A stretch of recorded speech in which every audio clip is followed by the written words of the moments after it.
Hi, Rochelle with Lady Fermenter. Today we're going to be brewing a wheat beer, specifically a German wheat beer known as a Weizenbock, while we're testing out that new IPA malt from Gambrinus. All right, we're making a Weizenbock today.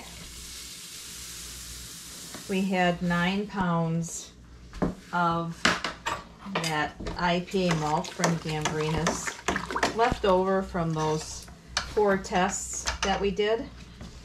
And I recommend, of course, that you, if you want a nice versatile malt, that you go ahead and take a listen to those videos, because this malt is amazing.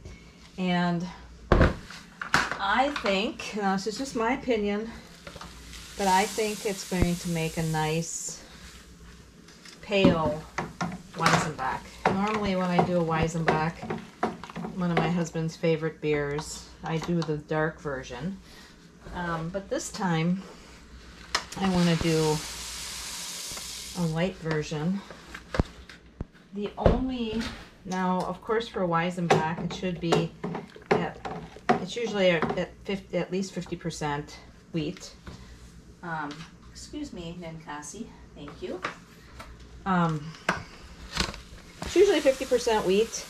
I think we're coming in at 44.4% wheat, and then 50% of the IPA malt, just because I wanted to use up what we had.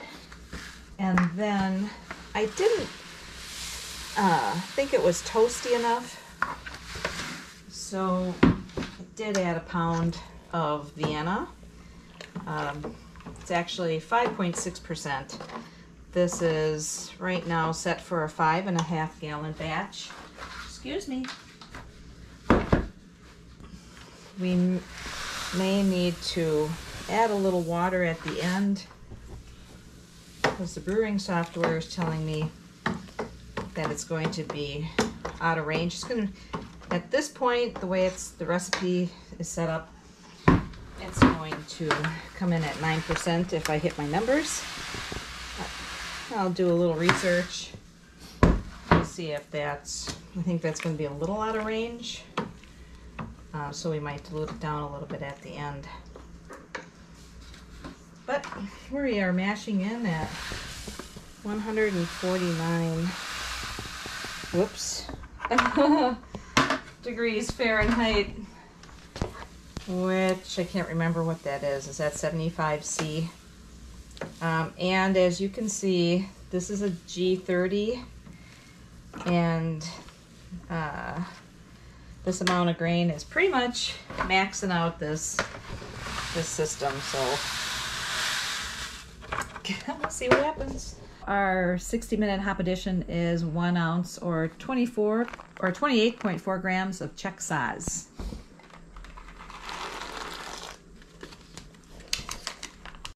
Our 20-minute hop addition is 1 ounce or 28 grams of Magnum hops, German hops. German hops. It's a Weizenbock, it's got to be German, right? So it hasn't been a perfect brew day because I screwed up not only once but twice. The first thing I did is I intended to make a 5.5 gallon batch, but I changed it in my notes but not in the software. So we're going to have a 6.5 gallon batch. The second thing I didn't do is I didn't open this valve on the recirculating pump. So I missed my numbers big time. They came in about 40 points under. So 2 bags of DME later, we're now at 1.070. We'll be fine. But yeah. Never a dull moment in Brewland. All right, we are getting ready to pitch our yeast. We're going to be using Fermentus Saf Ale WV06 because it is their wheat beer yeast. And it's a Weizenbock, so we want to use a wheat beer, or I want to use a wheat beer. That makes sense because this yeast is going to give a ton of flavor. All right, that was a sanitized packet and sanitized scissors because you don't want any sneaky little microbes getting into your beer to ruin it. All right, getting ready to keg our Weizenbock. This one is a pale version. Decided to use up the rest of that. IPA malt because I thought it had enough character and complexity to pull off a Weizenbock.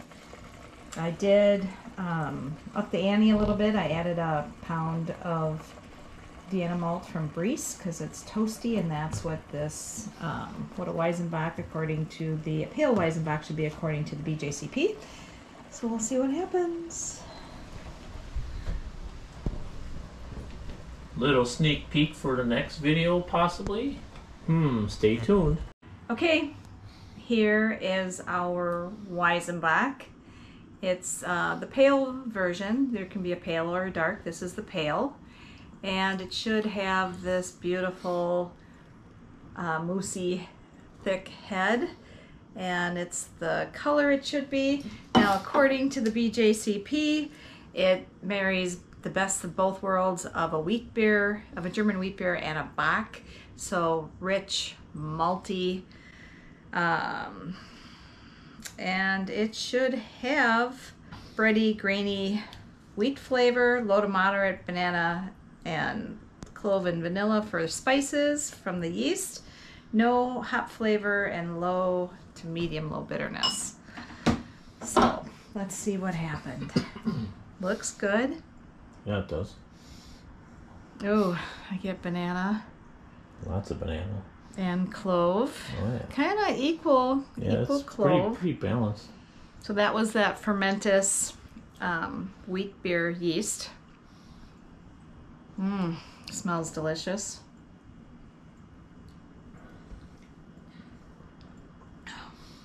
Oh. It tastes as good as it smells. Malty, rich, bready, a little bit of toast. So I'm glad I added that pound of Vienna. Oh, really nice. Oh, the aroma's amazing. Oh, yeah. Do you like it, cameraman? Oh, yeah, that's good. Wow. So if there's a base malt that you would like to try, I highly recommend that IPA malt from Gambrinus. It's very versatile. This, I gotta tell you, is delicious. And we'll link up, if you haven't seen the other videos that we did testing out that malt, we'll link those up either down below or at the end of this one so that you can take a look. But very delicious. Props. Cheers. Thanks for watching. Like and subscribe. Even if you don't like, please subscribe and like it. Thanks.